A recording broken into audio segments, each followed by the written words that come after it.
So the question I have is this: who are we leaving in charge of all this? Who's responsible for our world, our biosphere? Who are the people that are really in charge?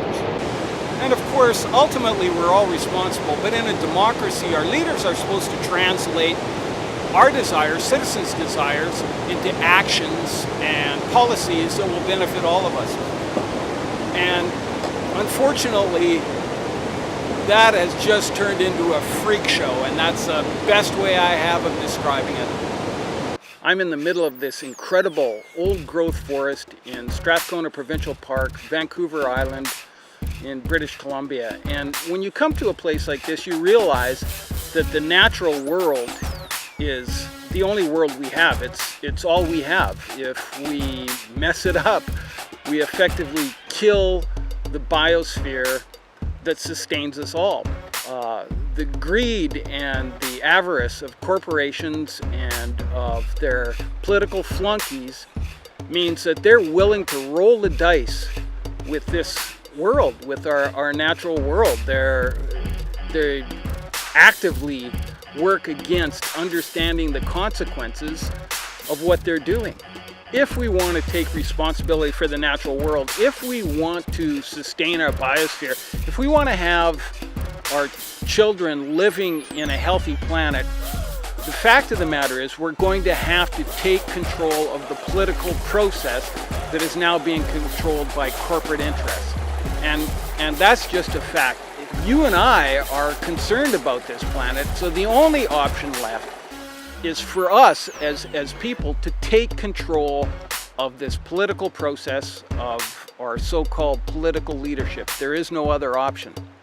So in Canada, is there any contract? Is there any contractual obligations? Is there anything that says that what you and I want to have done with our taxes has to be translated into some action by any of our governments? And the answer to that is that there isn't.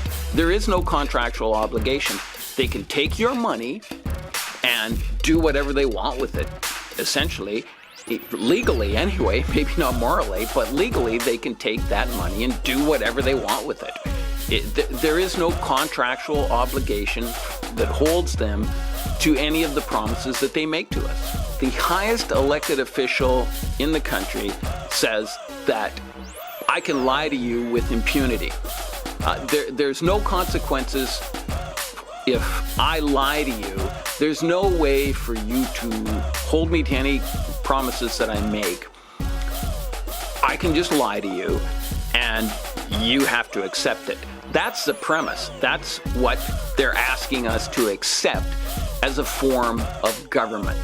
It's no wonder that a recent Ipsos Reid poll said that 95% of Canadians don't trust politicians. That's a startling statistic. I'm wondering who the 5% are that do trust them, but 95% of Canadians said that they don't trust politicians.